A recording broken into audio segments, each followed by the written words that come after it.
민생 경제가 위기에 늪에서 빠져나오지를 못하고 있습니다. 정부는 민생 경제 좀 챙기십시오.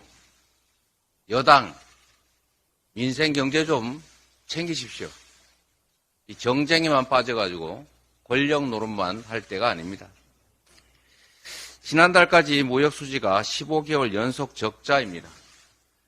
27년 만에 최악의 불황입니다. 그나마 1분기 GDP가 간신히 플러스로 전환되긴 했는데 향후 전망이 밝지가 않습니다. 이와 관련해서 1분기에 GDP 정부 지출 기여도가 전기에 대비해서 감소했다는 점이 매우 우려스럽습니다. 이대로라면 정부가 도리어 성장의 발목을 잡는 주범이 될 수도 있습니다. 초부자들에게는 퍼주고 민생 고가는 꽁꽁 잠그면은 경기 회복이 될 리가 없지 않습니까? 위기일수록 재정은 국민의 부담을 덜어주고 국가 경제의 균형적 발전을 선도하는 역할을 해야 됩니다. 최근에 이 보수적인 경제지 한 곳에서 이런 보도를 했습니다.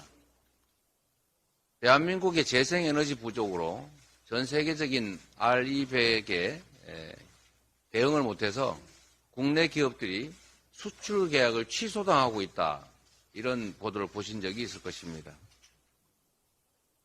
재생에너지 부족으로 수출 기업들이 수출을 못하게 되면 장기적으로는 전부 재생에너지 공급이 가능한 해외로 다 탈출하게 됩니다.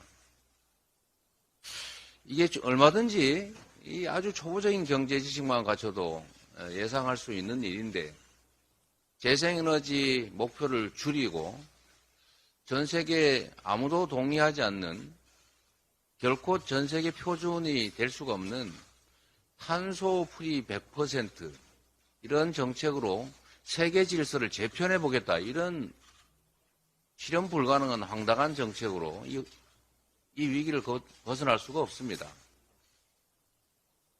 신속하게 재생에너지 공급이 가능한 시스템으로 우리가 전환해 가야 되고 이런 불황일수록 대대적인 재생에너지 생산 기반 시설을 구축해야 됩니다. 불경기에는 인력으로 댐도 만들지 않습니까? 이럴 때야말로 대한민국 미래 경제를 위해서 그리고 경기 활성화를 위해서 대대적인 재생에너지 인프라 구축에 우리가 관심 가지고 주력할 때입니다. 우리 민주당이 주장하고 있는 에너지 고속도로 건설 등등의 인프라 구축에 신속하게 나서 주시기를 부탁드립니다. 추경 편성도 이제 본격적으로 다시 논의해야 합니다. 조속한 시일 내에 계략적인 추경 방향과 얼개를 마련할 텐데 정부 여당이 적극적으로 협의에 함께 나서 주시기를 당부드립니다.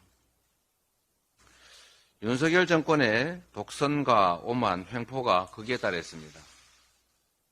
노동자를 상대로 마구잡이 폭력을 휘두르더니 이제는 언론의 재갈을 물리려고 공영방송 장악에 나섰습니다. MB 정권 당시에 언론 장악을 진두지휘했던 인사가 방통위원장 후보로 거론되고 있다고 합니다. 백골단으로 국민을 짓밟고 땡전 뉴스가 판을 치던 50 시절로 퇴행하자는 것입니까? 입만 열면 자유를 찾는 정권이 국민의 자유를 억압하는 데 혈안입니다.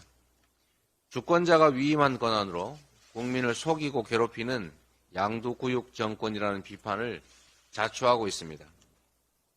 그런데도 대통령실은 표를 잃는 한이 있어도 라는 표현까지 써가면서 독불장군식 국정운영을 고집하겠다는 뜻을 밝혔습니다.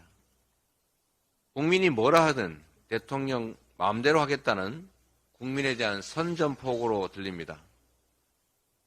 우이독경, 마이동풍 같습니다. 정부 여당에 촉구합니다. 나라 안팎이 위기입니다.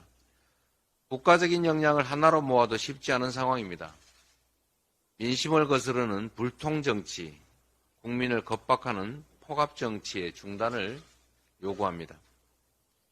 특히 노조에 대한 폭력 탄압, 언론 장악 같은 구시대적 망상을 단념하고 국가위기 해소에 전념해야 합니다. 국민을 더 이상 실망시키고 고통스럽게 하지 마시기 바랍니다. 이상입니다.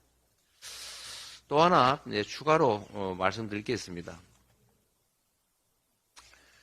오늘 우리 민주당은 당의 혁신기구를 맡아서 이끌 책임자로 사단법인 다른백년의 이래경 명예이사장님을 모시기로 했습니다. 새로운 혁신기구의 명칭, 역할 등에 대한 것은 모두 혁신기구에 전적으로 맡기겠습니다. 우리 지도부는 혁신기구가 마련한 혁신안을 존중하고 전폭적으로 수용할 것입니다. 국민에게 신뢰받는 민주당, 더 새롭고 더 큰 민주당을 만드는 일에 많은 국민과 당원 여러분이 함께해 주실 것을 부탁드립니다.